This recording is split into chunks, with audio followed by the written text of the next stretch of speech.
Hello student, सृष्टि educational institute में आप सभी का बहुत बहुत स्वागत है।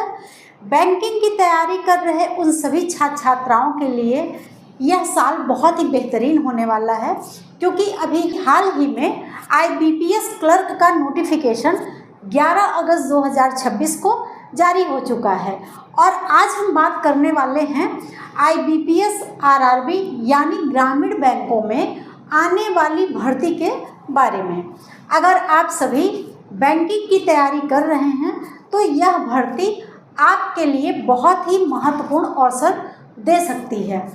IBPS का जो पूरा नाम है वह है institute of banking personal selection. IBPS द्वारा देश के विभिन्न रीजनल रूरल बैंक यानी क्षेत्रीय ग्रामीण बैंकों में अलग अलग पदों पर भर्ती की जाती है। इसके मुख्य रूप से 2 ऐसे पद हैं जिसके लिए सभी स्टूडेंट बहुत ही बेसब्री से इंतज़ार करते हैं, और वह पद है ऑफिस असिस्टेंट का, और जो दूसरा पद है वह है ऑफिसर स्किल फर्स्ट का यानी RRB PO का। प्रोबेशनरी ऑफिसर की बैंक में मैनेजर या अधिकारी स्तर की शुरुआत पोस्ट होती है। इनका जो काम होता है वह होता है कि काउंटर पे कैश जमा करना होता है और साथ ही साथ मैनेजमेंट को संभालना होता है। और अगर हम क्लर्क पोस्ट की बात करें तो इनका काम होता है काउंटर पे कैश जमा करना और पासबुक पे एंट्री करना, और इसके साथ ही साथ ग्राहकों की ज़्यादा से ज़्यादा मदद करना। तो आप सभी लोग अपनी तैयारी स्टार्ट कर दीजिए, क्योंकि 15,000 से अधिक वैकेंसी आने की संभावना बनी हुई है। और जो बच्चे बैंक की नौकरी का सपना देख रहे हैं उनके लिए यह बहुत बड़ा अवसर है। आज यह वीडियो हम उन्हीं बच्चों के लिए लेकर आए हुए हैं।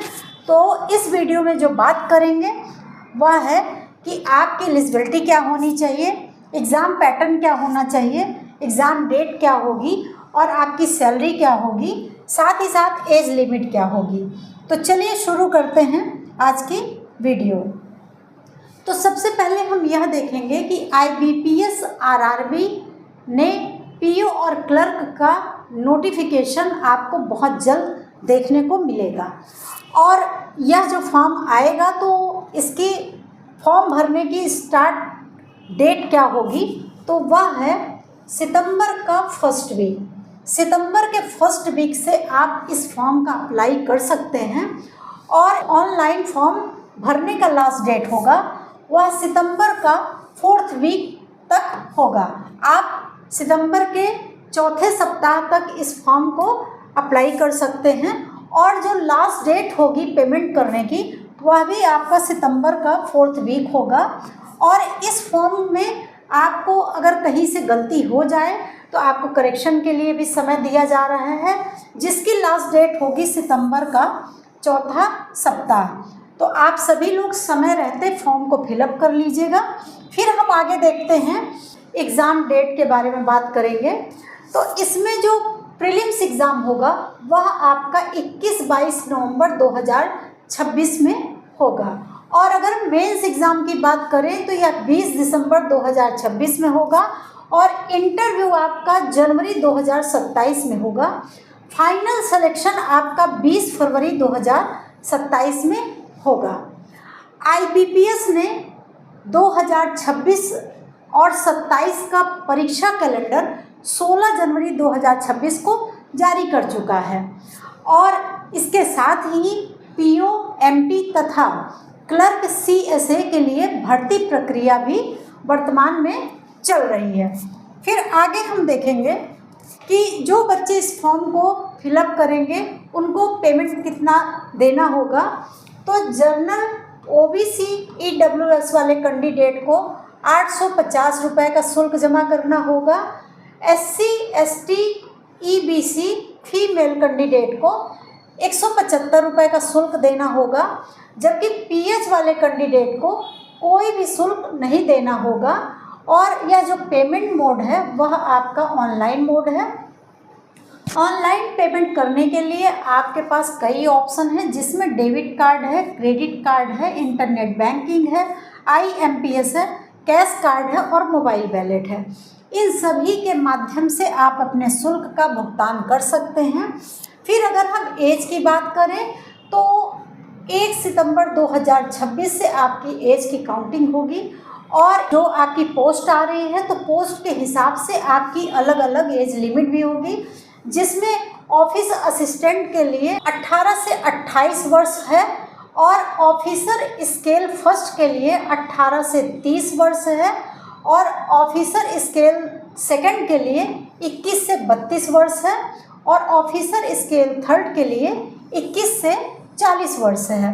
अगर हम एज रिलैक्सेशन की बात करें तो OBC को 3 वर्ष का अतिरिक्त छूट दिया जाएगा, जबकि SC ST को 5 वर्ष का अतिरिक्त छूट दिया जाएगा।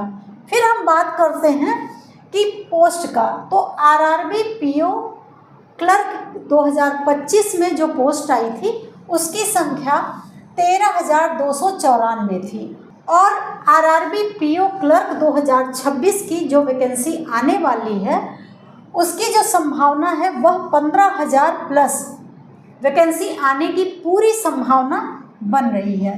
फिर अगर हम एलिजिबिलिटी की बात करें तो RRB PO क्लर्क की जो वैकेंसी आ रही है उसके फॉर्म भरने के लिए छात्र की योग्यता क्या होनी चाहिए, तो वह किसी भी विश्वविद्यालय से किसी भी विषय से उनका स्नातक होना जरूरी है।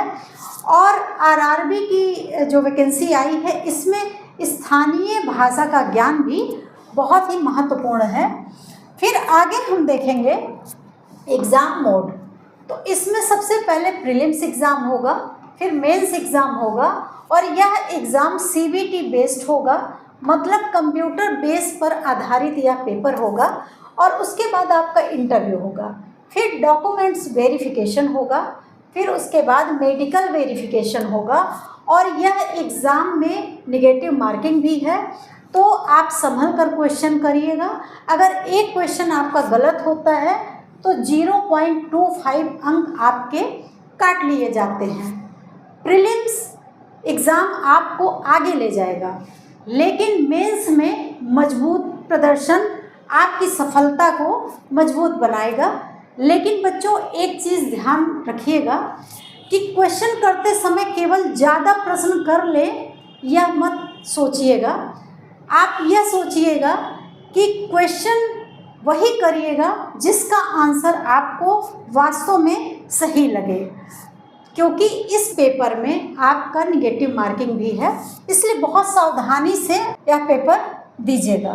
फिर हम बात करेंगे प्रीलिम्स एग्ज़ाम पैटर्न की। तो प्रीलिम्स एग्ज़ाम में आपके 2 सब्जेक्ट से क्वेश्चन पूछे जाएंगे, जिसमें रीजनिंग से 40 क्वेश्चन होंगे 40 अंकों के लिए और इसमें आपको 25 मिनट का समय दिया जाएगा। फिर न्यूमेरिकल एबिलिटी से आपके 40 क्वेश्चन होंगे 40 अंकों के लिए, इसमें भी आपको 20 मिनट का समय दिया जाएगा। अगर हम टोटल क्वेश्चन की बात करें तो 80 क्वेश्चन पूछे जाएंगे 80 अंकों के लिए और समय आपको 45 मिनट का दिया जाएगा, मतलब एक क्वेश्चन से आपको 1 अंक दिया जाएगा।